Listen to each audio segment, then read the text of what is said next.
Ma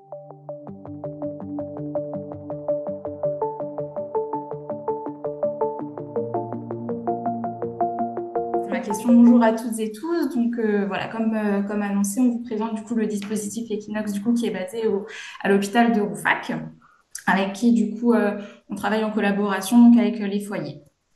Alors, je vais déjà vous présenter notre petite équipe qui est composée du coup de 11 professionnels uniquement féminins. Donc on a une pédopsychiatre, docteur Pacarin, qui travaille du coup avec nous. Nous avons une secrétaire, une cadre de santé, nous avons 3 infirmières, 2 éducatrices spécialisées, une IPA, donc une infirmière en pratique avancée, et 2 psychologues. Et donc, comme annoncé, donc nos locaux sont basés du coup à l'hôpital de Rouffach, qui a quand même une connotation un petit peu dans la région, qui des fois peut un petit peu freiner les enfants qu'on rencontre à venir, hein, parce que c'est un petit peu stigmatisé encore. Voilà, alors le contexte de création, donc en fait au départ, en juillet 2022, c'est un projet FIOP, donc les fonds d'innovation organisationnelle en psychiatrie, qui a été monté par Dr Pacalin, accompagné d'une lettre de soutien du coup de l'ASE pour le projet. L'objectif, c'était un petit peu en fait de répondre au nombre en fait de demandes d'hospitalisation venant des établissements sociaux suite à des crises, un petit peu suite à des troubles du comportement de ces enfants et finalement des psychologues qui ne pouvaient pas tout le temps répondre à cette crise dans les foyers parce que pas assez de temps de présence ou mobilisés pour tout ce qui est les rencontres médiatisées et autres. Voilà, donc à qui s'adresse Equinox? Donc aujourd'hui, c'est uniquement pour les enfants confiés à l'ASE, donc placés dans les MEX, les foyers et les lieux de vie. Nous n'accueillons pas tous les enfants accueillis en famille d'accueil et nous n'accueillons pas non plus les enfants placés qui ont des TSA parce que notre équipe n'est pas assez formée à ce sujet. Donc du coup, ils sont suivis dans des CMP classiques de l'hôpital de Rouffach. Donc, on couvre le secteur GHT12, donc qui regroupe actuellement 13 établissements de la région du Grand Est, donc tout ce qui est sud au Rhin. Et on accueille des enfants de 6 à 18 ans parce qu'avant, soit ils sont en pouponnière ou alors le travail est quand même relativement difficile finalement pour mobiliser l'enfant avant 6 ans. Alors, le parcours de l'enfant. Alors, dans un premier temps, en fait, on reçoit, nous, à Equinox, une demande, en fait, du foyer pour, du coup, une prise en charge de l'enfant par notre équipe. Donc, c'est notre IPA qui gère ça et donc qui fixe un rendez-vous, du coup. Donc, on rencontre l'enfant au foyer. C'est un choix parce qu'on trouve que c'est important quand même de le rencontrer dans son environnement, qu'il connaît, où il peut être plus rassuré quand même que de venir chez nous.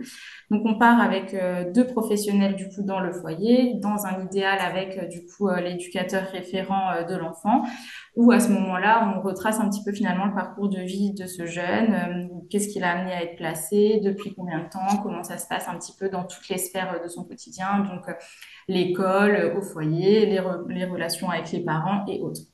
Et ça c'est déjà très intéressant parce que ça nous informe aussi sur ce que l'enfant comprend de son placement, s'il l'accepte ou pas, et s'il peut être du coup déjà un petit peu travaillé aussi au sein d'Equinox.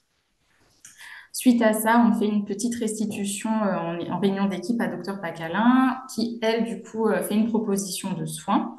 Donc, à savoir qui accompagnera cet enfant en fonction de ses besoins, à quel rythme en fait aussi, parce que ça peut être une fois par semaine, 2 fois par semaine ou une fois toutes les 2 semaines en fonction du profil. Et donc ensuite, suite à ça, du coup, on recontacte le foyer et donc on leur informe du coup de la prise en charge.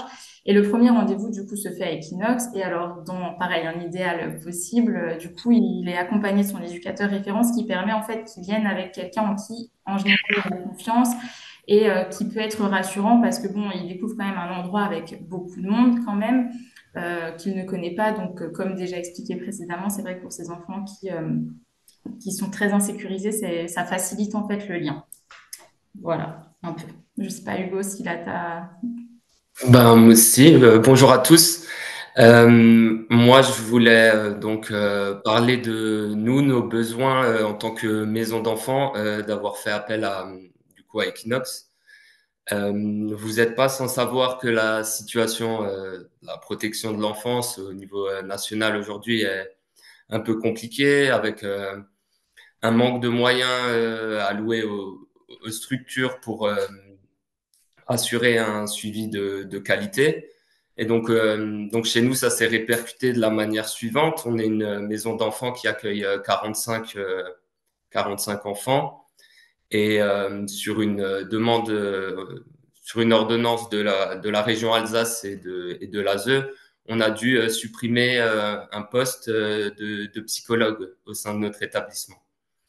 Donc, assurer un suivi de qualité avec seulement un ETP de psychologue, pour nous, c'était très compliqué et ça s'est répercuté au sein de la structure sur une augmentation des situations de crise et une augmentation de l'agressivité, qu'elle soit auto ou hétéro-agressive.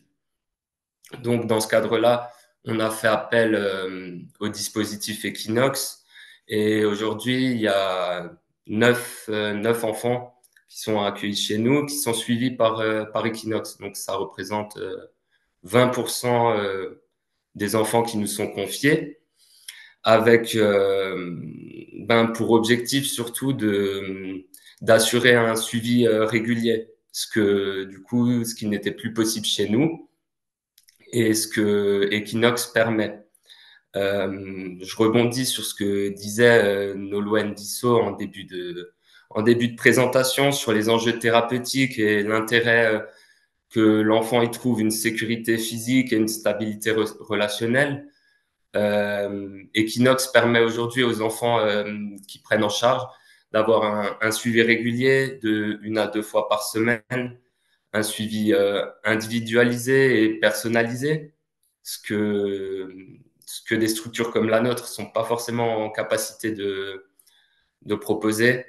L'avantage et l'intérêt pour les enfants, c'est également que ce soit un espace neutre qui n'est ni rattaché à l'aide sociale à l'enfance, ni rattaché directement à notre structure.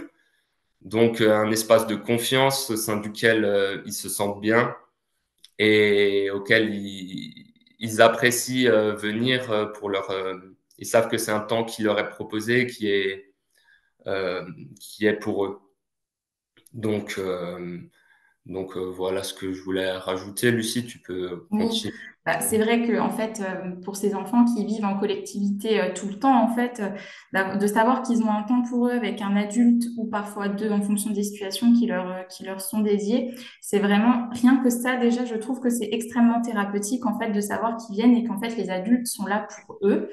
Et comme il a déjà été expliqué dans la présentation d'avant avec la méthode ARC, c'est vrai que peu importe en fait ce qui se passe dans leur quotidien, quand ils font des crises au foyer ou qu'à l'école ça se passe pas bien, malgré tout en fait Equinox reste un lieu qui les accueille, peu importe ce qui se passe en fait dans les autres sphères et quels comportements ils peuvent avoir. Donc ça c'est vraiment chouette pour eux.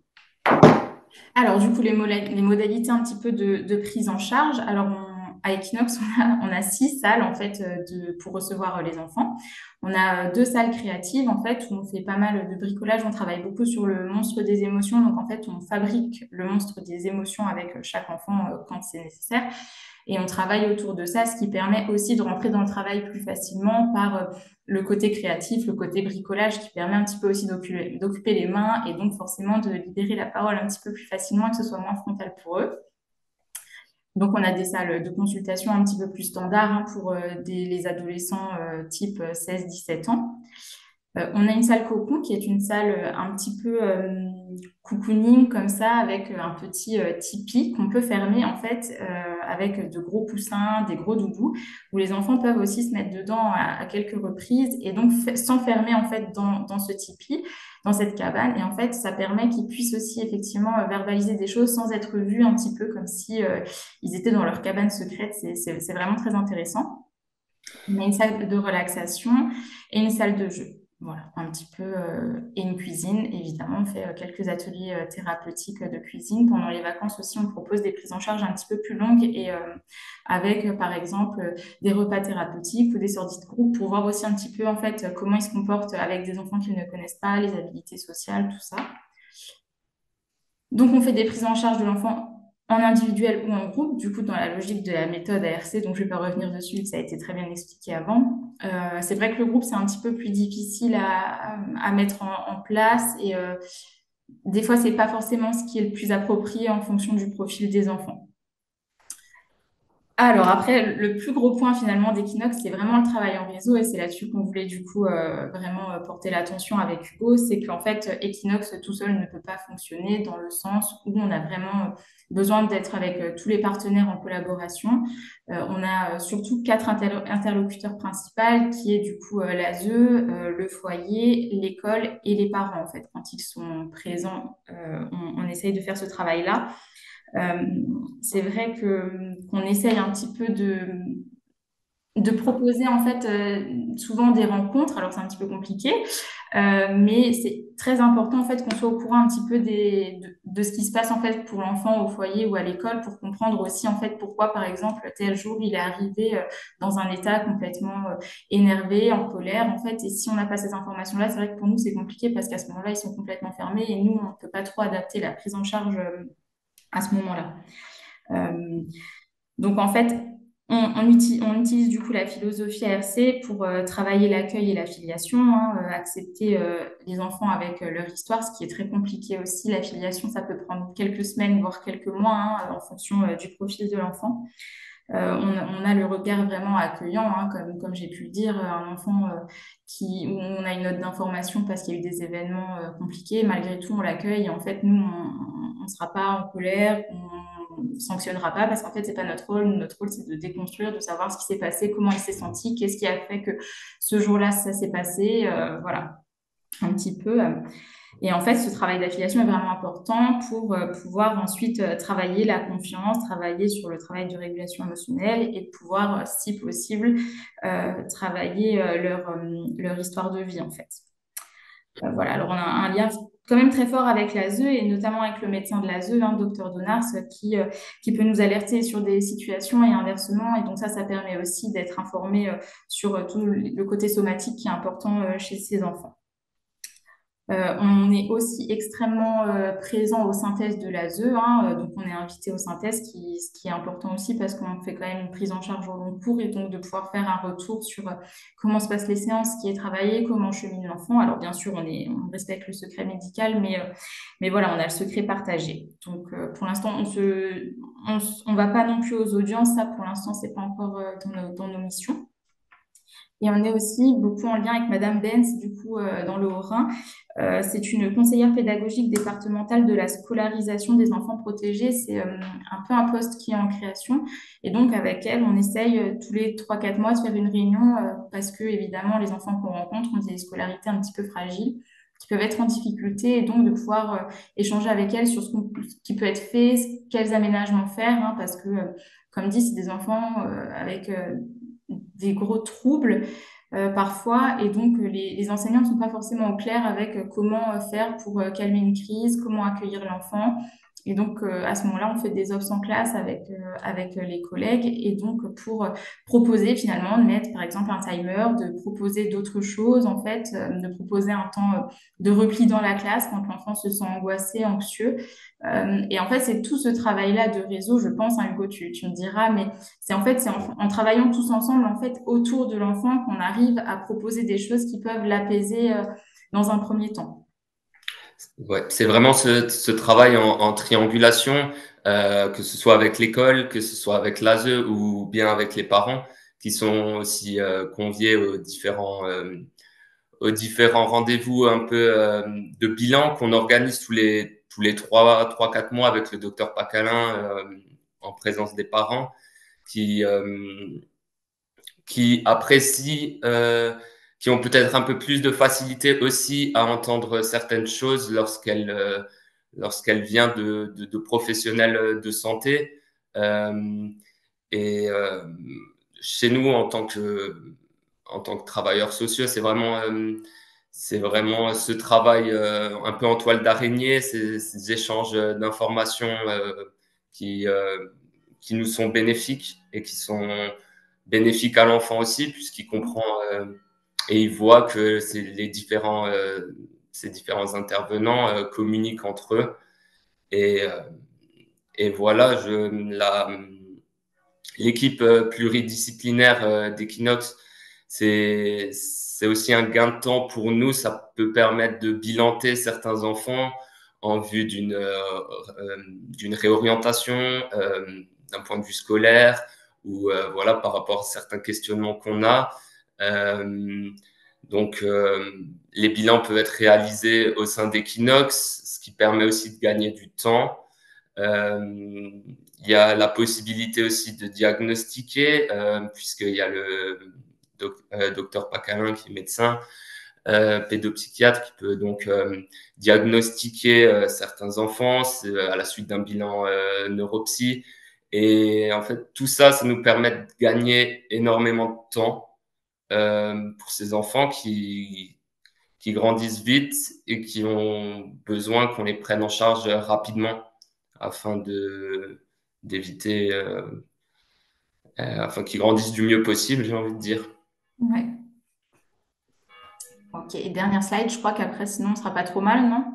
Niveau de temps. Alors, donc, les besoins identifiés. Ok. Donc, en fait, comme j'ai déjà pu le dire, du coup, il y avait vraiment besoin d'un travail spécifique pour limiter les crises et les passages aux urgences, en fait, et aux hospitalisations, avec l'objectif, du coup, au départ, en fait, Equinox a été créé pour gérer les crises, en fait, dans les foyers, donc une réponse post-crise, en fait, 48 heures après. Il n'y a pas du tout eu de demande, finalement, à ce moment-là, donc c'est pour ça que ça s'est transformé en CMP, CATTP avec du coup l'objectif, comme dit, de répondre un petit peu aux besoins plus au long terme.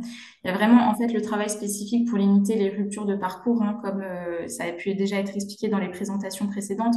Des enfants qui ont beaucoup de ruptures, très peur de l'abandon, des grosses problématiques à ce niveau-là. Et donc de pouvoir proposer, nous, en fait, un lien qui perdure et qui peut aussi bien se terminer, en fait, quand la prise en charge peut s'arrêter, de voir en fait que le lien peut s'arrêter de manière saine en fait et sans que ce soit un abandon. Euh, et donc, oui, donc l'équipe mobile pour gérer les crises. Donc ça, on essaye encore de le faire, mais c'est vrai qu'on peut parfois être un peu pris de court avec toutes les prises en charge. C'est vrai qu'aujourd'hui, on est entre 90 et 100 patients hein, pour une petite équipe. Du coup, c'est vrai que des fois, répondre à la crise, ça peut être un peu compliqué, mais on essaye toujours de se débrouiller pour répondre dans les 48 heures maximum, ne serait-ce qu'avec les professionnels pour pouvoir les accompagner. Et en fait, rien que d'écouter le discours des professionnels qui peuvent être en difficulté face à un enfant, c'est déjà en fait aider l'équipe et de se sentir entendu et de leur proposer des suggestions de façon de réfléchir ou de qu'est-ce qui peut être mis en place là face à la crise. C'est vrai que c'est déjà beaucoup. Alors du coup, on essaye, comme dit, de mettre, de faire tout ce qui est prévisibilité, un emploi du temps, rythme et routine. Donc ça apaise l'hypervigilance des enfants, hein. Donc on propose les rendez-vous toutes les semaines, à la même heure, le même jour, pour qu'en fait l'enfant ait vraiment un repère, que par exemple le mardi à 13h30, il sait qu'il a équinoxe, et ça c'est vraiment aussi beaucoup. Euh, Actuellement, on n'a pas beaucoup d'enfants qui sont sous traitement, malgré que Dr Pacalin les voit une fois par an. C'est pas du tout le but, en fait. C'est pas que ce soit l'outil principal. Ça peut aider à un certain moment, en fait, pour tout ce qui est anxiolytique et antidépresseur, mais l'objectif d'Equinox, c'est pas du tout de médiquer tous ces patients, hein. C'est vraiment plutôt de réfléchir à un accompagnement personnalisé sans traitement. Et peut-être ce sur quoi je voulais finir, c'était aussi tout ce qui est l'hétérogénéité des établissements, des formations des professionnels, qui peut être des fois difficile pour eux d'entendre ce que c'est qu'une prise en charge trauma sensible. C'est vrai que ça peut être un peu compliqué. Et donc, c'est l'objectif aussi d'Equinox, c'est d'accompagner ces professionnels à entendre en fait ce que l'enfant dit à travers les symptômes ou à travers les crises pour qu'ils puissent au mieux l'accompagner en fait et le comprendre.